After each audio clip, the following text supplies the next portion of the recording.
So like, this guy's just here, just living his best life. I don't blame him. Does he have a ring yet? Nah. I blame him. Don't be doing that unless you got a ring, bro. What do you mean? This guy's a multiple-time All-Star. He got MVP. Fuck all that. That shit don't mean nothing unless you win. There's only one reason to play. It means something. There's only one reason to play the sport, to win. I was gonna say some people's trying to get paid like Ben Simmons. Whack ass niggas, man. And look where that got Ben. That was a poor example. That was poor. You gotta be like KD, not give a fuck about anything but ball. Look at that nigga. Look at his legs. You see his legs? Dry up legs, bro. Yo, his legs look like the desert savannah, bro. His hair looks, his hair's not brushed or combed.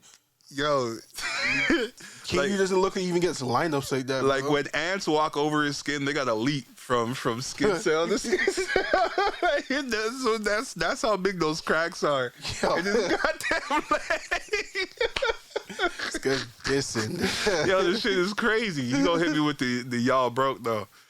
You see that tweet he put out? I seen it, but like yo, even though I'm broke, I couldn't afford lotion. But nah, I seen Gilbert Arenas talking about it on his podcast, and he was just saying like, for some of these guys, what they do is like they'll jump into like the cold tank before they go into a game, just to kind of get their body ready before games, and then they'll just hop out. And he doesn't. And they said most likely he doesn't cream himself after because he's like you'll forget. Yeah, and skin just tightens up. Yeah.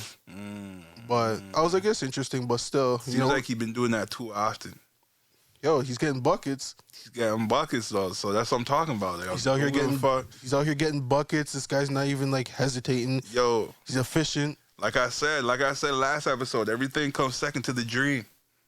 Yo, even personal hygiene. You're not wrong. You're not wrong. Yo, everything actually comes second to the dream still. That's it, man. It's like, yo, y'all out here too worried about like your skin routines and everything. Like you. What we talk about now? When you want people to see the skin glistening now. I know you see it.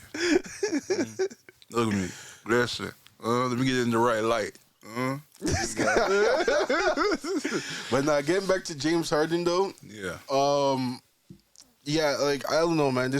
I'm just hoping as a person that has him on the fantasy team, I'm just hoping he gets it together because me too, man. I can deal with the turnovers if you're getting buckets. Me too, man. I hope I want to see all these guys do well. It makes the game more exciting. I was watching the Raptors versus the Bucks game. That was a good game. Came close at the end though. Did you see it? Yeah, but definitely, if Giannis was playing, we would have lost. Oh, we would have lost for sure. Yeah, we would have lost. No question about it. But you gotta pull the mic down a bit.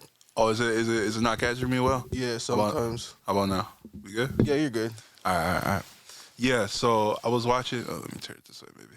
So I was taking it in. Yo, how do you feel about? First off, yeah, I know from what I saw, I know what our issue is with the Raptors. Siakam in foul trouble.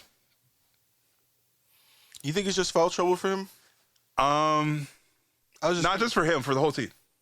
Oh, yeah. Our team consistently has like 15 plus fouls per game. Because men's are always reaching. Right. Scotty's always reaching. Gary Trent's always reaching. Bro, Siakam's always reaching. It's crazy. Man, they need to play with their feet, and Gary Trent gambles too much. Yo, it's crazy. Like it was maybe like the third quarter or maybe like the start of the fourth, and we had like 20 fouls, and Milwaukee had like 7 or 8. Yeah. I'm just like, what the fuck is going on? Y'all giving them 20 points worth of fucking fouls. Free throws, bro. Like, it's crazy, bro. So, and then Siakam is just like, bro, he needs to develop something.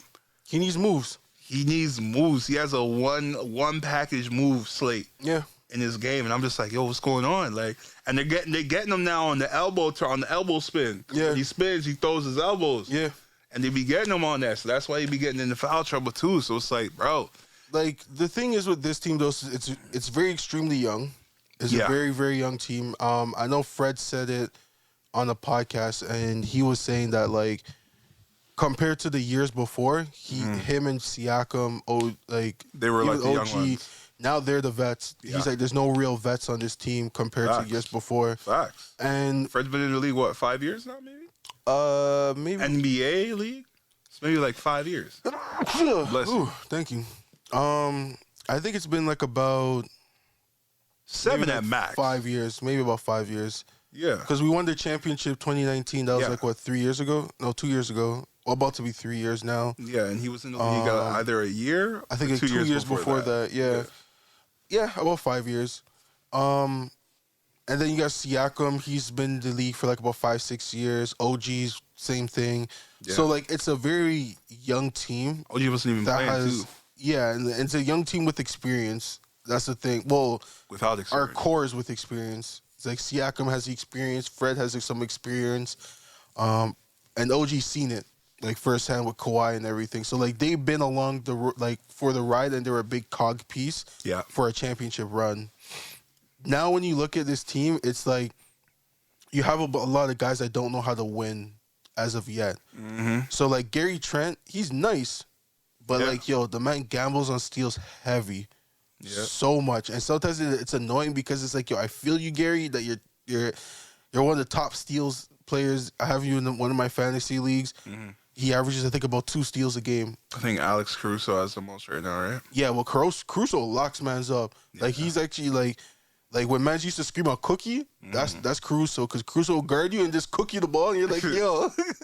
Cookie Caruso, all right. But Gary Trent, it's a lot of, like, gambling, and, like, he cookies you, but, like, he's more of, like, playing passing lanes and stuff like that. But yeah, like with this team, the only person that I feel like is a legit killer right now is just Fred. That's it. Fred, fourth quarter, every team's scared of Fred because this guy will start. Once this guy hits a 3, he's cooking. Like, yo, I was watching. Like I said, I was paying attention. Like, for the most part, they were doubling, triple teaming up on Fred, and when Fred passes the ball, it's like they're just waiting to pass it back to Fred or throw up like a last minute shot. Like, they don't trust right now. From what I notice, trust isn't anywhere else but in Fred's hands. He's the only one that's shown that he has it. Like, and the only thing, paying a man like Siakam. Yeah, he's All-Star. He's our only All-Star. He's not an All-Star. Technically, he's our only All-Star. He's not an All-Star, bro. Yo, he's a one-time. Is he playing like it? You think he's playing like it? No, hell no. He hasn't played. Siakam hasn't played like an All-Star since Kawhi was here. No. When Kawhi left, and you remember like when he was having that run where he was dropping like 25 a game and all that. And then they paid him. And then they paid him. We paid him before that. No, it was after. No, it was before. No, it was after. It was before. Because you know the reason why you think it was after is because we had that break because of COVID. Was it COVID? I think that's what kind of threw things off because. Yeah, I swear it was after. I swear it was, man. I'm pretty sure it wasn't.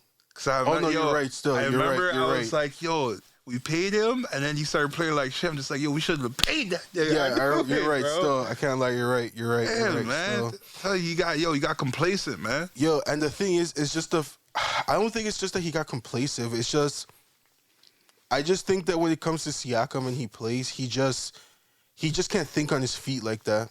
You know, like when when players talk and they say, yo, the game slowed down for them, and they can just kind of like take over a certain way. I feel like Siakam, the game hasn't slowed down yet for him. He likes playing fast pace for sure. Not even just that. It's just kind of more of like he doesn't like he gets in these situations that like he attacks the basket. Yeah. Already made up his mind on what he's gonna do. Yeah. And when the defense kind of like cuts that off, he's gonna do. He's not really good at making that audible to be like, oh, let me do this instead. He only has one package. Yeah, and that's something that we definitely gotta hope he works on. I like Siakam. That's the thing. I really like Siakam. I really like Siakam. I used to. Nah, I really like Siakam. I would trade him for Ben Simmons. Would you really? Yeah. I might be on you with that still. And the only reason why I might be with you on that, yeah. The only reason why I would say we would trade him for Ben is just because Ben will push the ball better. He's not really a scorer, so we're okay with that because we have other guys that we can depend on for scoring. But I feel like he's more of a threat than Siakam. Well, yeah, when he's posted up. Yeah. Like, we'd make him post up and then run the offense because everyone else could shoot. That might be a good trade, actually. I would do that. But my thing with Siakam is that I feel like there's another level for Siakam. I mean, if he develops a shot, if he develops like a steady mid range, or he needs off the dribble moves. That's literally what I said this from like last season. I know he couldn't work on it because of like the shoulder injury, but I said it from last season that if Siakam has an off the dribble move, he'll be good. And we don't even need him to be. He needs a triple threat though. He needs a triple threat, so like he has a good drive. Yeah. But he needs the option to shoot. Well, to confuse the defender. Well, yeah, that's kind of why I was saying like off the dribble. So like most of the time when people know Siakam's dribbling, he's not really gonna like he does that kind of like fade away with like the Dirk fade away. Yeah. But the thing that he needs to add to his game is that he'll come, give you a little in and out, and then pull up, or do a little crossover and then pull up and bang it. And once he starts hitting that, it's a wrap. Like no one could guard him. Well. I'm telling you, no one could guard him because like you'll be afraid that pull up, and then he'll just